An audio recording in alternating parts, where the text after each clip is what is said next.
Bienvenue sur Un jour, une question. Moi, c'est Mimi. Oui, Mimi, c'est mon prénom.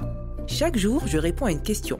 Prépare-toi à voyager avec moi et à découvrir plein de choses. On ne va pas s'ennuyer, tu verras. D'ailleurs, toi aussi tu peux participer. Clique sur le lien dans la description de l'épisode et enregistre ta question. Qui sait, peut-être que ce sera la prochaine à laquelle je répondrai. Alors, prêt pour une nouvelle aventure ? C'est parti !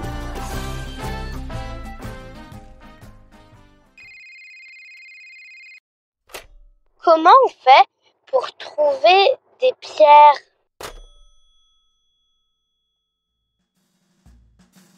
Bonjour cher auditeur, bonjour chère auditrice. J'imagine que si tu veux trouver des pierres précieuses, ce n'est pas juste des cailloux ordinaires qui t'intéressent. Parce que ramasser des cailloux dans ton jardin, je pense que tu n'as pas vraiment besoin de moi pour ça, n'est-ce pas ?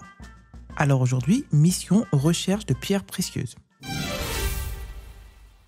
On vérifie qu'on a bien la loupe, le marteau, le petit tamis, une sorte de passoire spéciale pour filtrer les petits cailloux et tout est prêt, c'est parti. La première étape, c'est de savoir où chercher. Les pierres précieuses ne se trouvent pas n'importe où. Elles sont cachées dans des rivières, des grottes, des montagnes ou enfuies sous la terre depuis des millions d'années. Certaines, comme les diamants, se forment à très grande profondeur et remontent à la surface après des éruptions volcaniques. D'autres, comme les saphirs ou les rubis, se cachent dans des roches particulières qu'on appelle des pegmatites. L'un des meilleurs endroits pour trouver des pierres précieuses, c'est dans le lit des rivières. Pourquoi ? Parce que l'eau a creusé la roche pendant des millions d'années et a détaché des pierres qui se sont déposées dans le sable et les graviers. Pour chercher, il suffit d'avoir un tamis, une petite pelle et beaucoup de patience.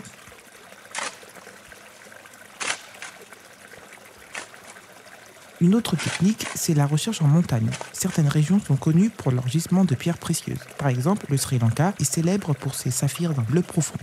Madagascar abrite de magnifiques tourmalines aux couleurs variées et l'Australie est réputée pour ses opales qui scintillent sous la lumière.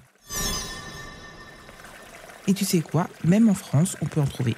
Dans les rivières d'Auvergne ou dans les Alpes, on peut tomber sur des grenats, des améthystes ou même des petits saphirs. Il suffit d'avoir un bon œil, de la patience et de savoir où chercher.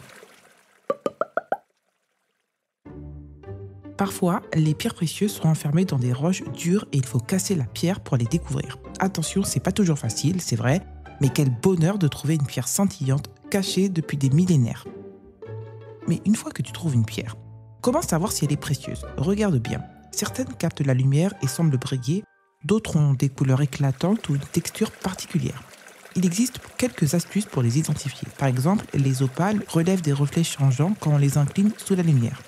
L'hématite, elle, est un peu plus magnétique et peut être attirée par un aimant.